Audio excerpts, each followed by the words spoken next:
নমস্কার দর্শক বন্ধুরা, রাখির রান্নাঘরে আপনাদের স্বাগত জানাচ্ছি। আজকে নিয়ে চলে এসেছি একটি নতুন রান্না, সজনে ফুলের চচ্চড়ি। তো কী কী উপকরণ লাগছে দেখে নেওয়া যাক। প্রথমেই লাগছে সজনের ফুল,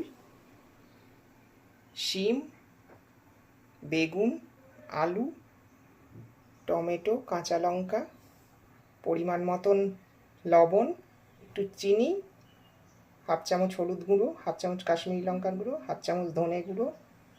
এখানে আমি আদা, জিরে, কাঁচা লঙ্কার পেস্ট নিয়েছি। এটা সর্ষে গুঁড়ো ভিজিয়ে রেখেছি। এই উপকরণ দিয়েই আমার রান্নাটা হয়ে যাবে। সজনে ফুলের চচ্চড়ি শুরু করছি। প্রথমেই কড়াতে পরিমাণ মতো সর্ষের তেল ব্যবহার করব। সাদা তেলেও করতে পারেন, কিন্তু সর্ষের তেলের একটা সুন্দর গন্ধ থাকে, ঝাঁঝ থাকে, ভালো লাগে খেতে। 2 চামচ মতন আমি সর্ষের তেল দিলাম। এবারে তেলে একটু ফাটিয়ে শুকনো লঙ্কা দিয়ে দিলাম। তেলটা গরম হয়ে গেছে। আর হাফ চামচ 5 ফোড়ন ব্যবহার করলাম। ফোড়নটা একটু ভেজে নেব। ফোড়নটা ভেজে নিয়েছি। এবারে ফোড়নে একটা চেরা কাঁচা লঙ্কা দিয়ে দিলাম। ডুমো করে আলু কেটে নিয়েছিলাম, একটা বড় গোটা আলু দিয়ে দেব। আলুটা একটু ভেজে নেব। সামান্য একটু গাজরও এর মধ্যে মিশিয়ে দিলাম। আর দিলাম শিম, আর এখানে লম্বা করে বেগুন কেটে রেখেছি, পাতলা পাতলা লম্বা করে, এটাও এর মধ্যে মিশিয়ে দেবো। সবজিগুলো ভালো করে ভেজে নেব। সবজিটা আমি অনেকটাই ভেজে ভেজে নিয়েছি। দেখুন সবজিগুলো আমার সুন্দর ভাজা ভাজা হয়ে গেছে। এবারে আমি এর মধ্যে একটু টমেটো কুচি দিয়ে দেবো। টমেটো কুচি করে রেখেছিলাম, সেটা মিশিয়ে দিলাম। আমি সজনে ফুলটা ভালো করে ধুয়ে একটু ভাপিয়ে নিয়েছি, তাহলে সজনে ফুলের যে একটা কষ থাকে সেটা বেরিয়ে যায়। ভাপিয়ে নিয়ে চিপে নিয়েছি জলটা। এবারে আমি এটা মিশিয়ে দেব। এই পর্যায়ে আমি এক এক করে মশলাটা মেশাবো। এখানে 2 চামচ আদা, জিরে, কাঁচা লঙ্কার পেস্ট দিয়ে দিলাম। এখানে যে গুঁড়োগুলো রেখেছিলাম, লবণ স্বাদ মতো,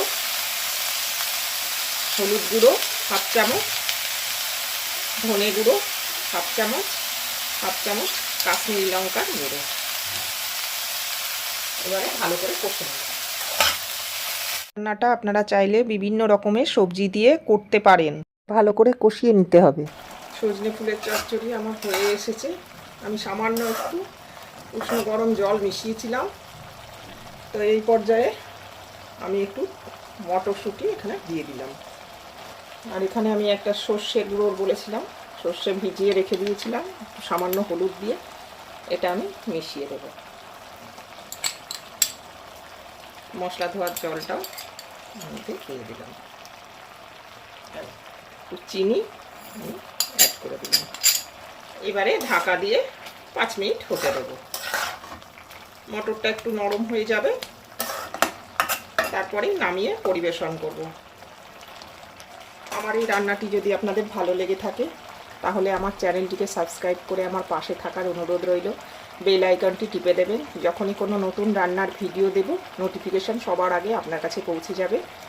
লাইক, শেয়ার, কমেন্ট করবেন প্লিজ বন্ধুরা। ভিডিওটি দেখার জন্য ধন্যবাদ। ফিরে আসব আবার অন্য কোনো দিন অন্য কোনো রান্নার ভিডিও নিয়ে। তো এরপরে আমি এটি পরিবেশন করে দেবো। গরম ভাতের সাথে দুর্দান্ত খেতে লাগে। বানিয়ে খেয়ে দেখবেন আর আমাকে কমেন্টে জানাবেন। এই সজনে ফুলের চচ্চড়ি আমার তৈরি। এবারে ওপর থেকে একটু কাঁচা সর্ষের তেল ছড়িয়ে এটা আমি পরিবেশন করে দেবো।